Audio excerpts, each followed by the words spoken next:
कानपुर में सामने आए किडनी कांड ने पूरे सिस्टम पर बड़े सवाल खड़े कर दिए हैं। क्या इलाज के नाम पर किडनी मंडी चल रही थी? 30 मार्च को हुए खुलासे में 23 वर्षीय छात्र ने 6 लाख में किडनी खरीदकर 80 लाख में बेचने का चौंकाने वाला मामला सामने आया है, जिसमें फर्जी डॉक्टर, दलाल और कई अस्पतालों की भूमिका उजागर हुई है। वहीं खुद को यूरोलॉजिस्ट बताने वाले आरोपी असल में ओटी टेक्नीशियन निकला है और अब फरार है, जबकि कई डॉक्टर और अस्पताल संचालक भी गायब हैं। ऐसे में सवाल उठता है कि क्या स्वास्थ्य व्यवस्था की आड़ में इतना बड़ा अवैध कारोबार लंबे समय से चलता रहा और जिम्मेदार कौन? ये रिपोर्ट देखिए।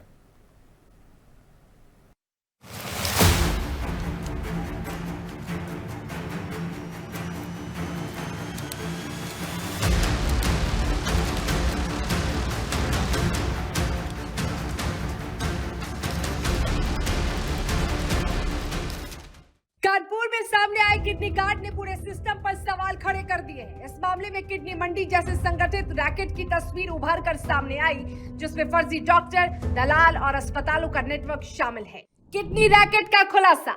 30 मार्च की रात कानपुर में किडनी रैकेट का खुलासा हुआ। 23 साल के छात्रों से 6 लाख रुपए में किडनी खरीदी गई और महिला को 80 लाख में बेची गई। शिकायत मिलने पर मेड लाइफ, आहूजा और प्रिया हॉस्पिटल में छापेमारी की गई। मेड लाइफ में डोनर मरीज मिले, लेकिन वैध दस्तावेज गायब थे। इस मामले में डॉक्टर प्रीति, सुरजीत, राजेश, राम प्रकाश, नरेंद्र, शिवम, कुलदीप सिंह राघव और राजेश कुमार को गिरफ्तार किया गया। मास्टरमाइंड और अंतर्राष्ट्रीय नेटवर्क। कांड का मास्टरमाइंड शिवम टेलीग्राम के जरिए डोनर को फंसाता था और खुद को डॉक्टर बताता था। अब तक करीब 40 से 50 ट्रांसप्लांट की जांच की जा रही है। ये नेटवर्क भारत और विदेश तक फैला हुआ था। डील में ये घोटाला हुआ और डोनर को पूरी रकम नहीं मिली। ऑपरेशन रात में किए गए और मरीज को शिफ्ट कर सबूत छिपाए गए। दोष साबित होने पर आरोपी को 10 साल तक की सजा और 1 करोड़ रुपए का जुर्माना भी हो सकता है। आरोपी मुदस्सर अली सिद्दीकी की तलाश। कानपुर किडनी कांड में पुलिस दिल्ली के डॉक्टर यूरोलॉजिस्ट मुदस्सर अली सिद्दीकी को तलाश कर रही है। उसने डोनर MBA स्टूडेंट आयुष की किडनी निकाली और महिला को ट्रांसप्लांट की। जांच में खुलासा हुआ कि मुदस्सर यूरोलॉजिस्ट नहीं बल्कि OT टेक्नीशियन था। 2 अप्रैल को पकड़े गए OT टेक्नीशियन से पूछताछ के बाद टीम दिल्ली के उत्तम नगर गई, लेकिन मुदस्सर फरार था। उसकी पत्नी और परिवार से पूछताछ में इस बात की पुष्टि हुई। हॉस्पिटल पार्टनर्स और फरार डॉक्टर। जांच में सामने आया कि मेरी लाइफ हॉस्पिटल रीवा, कन्नौज के डॉक्टर रोहन, सौरिक कन्नौज के डॉक्टर संदीप और औरैया निवासी डॉक्टर नरेंद्र की पार्टनरशिप में है। किडनी कांड का खुलासा होने के बाद हॉस्पिटल बंद है। तीनों डॉक्टर अपने कानपुर स्थित फ्लैट और पैतृक आवास से लापता है। DCP वेस्ट का कहना है कि अवैध किडनी ट्रांसप्लांट स्कैंडल में ये तीनों डॉक्टर और उनके स्टाफ शामिल थे। जल्द ही इन्हें भी गिरफ्तार कर जेल भेजा जाएगा। मेरठ के डॉक्टर और अल्फा हॉस्पिटल।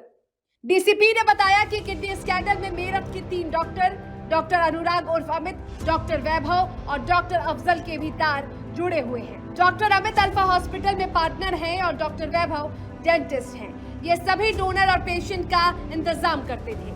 स्कैंडल का खुलासा होने के बाद से ये तीनों अपने क्लिनिक और हॉस्पिटल नहीं गए और घर पर भी नहीं हैं। इनके मोबाइल भी स्विच ऑफ है। पुलिस कानपुर और मेरठ से मिले इनपुट के आधार पर छापेमारी कर रही है। किडनी कांड में अब तक 8 आरोपी गिरफ्तार। कानपुर के चर्चित किडनी कांड में पुलिस की कार्रवाई लगातार जारी है और अब तक 8 आरोपियों को गिरफ्तार किया जा चुका है। इस पूरे मामले में कई बड़े खुलासे हुए हैं, जिसमें अवैध किडनी ट्रांसप्लांट, फर्जी डॉक्टरों की भूमिका और अंतर्राज्यीय नेटवर्क की बात सामने आई है। पुलिस फरार आरोपियों की तलाश में लगातार दबिश दे रही है और इस रैकेट से जुड़े अन्य लोगों की पहचान की जा रही है। अधिकारियों का कहना है कि मामले की गहराई से जांच जारी है और जल्द ही पूरे नेटवर्क का खुलासा कर सभी दोषियों को गिरफ्तार किया जाएगा।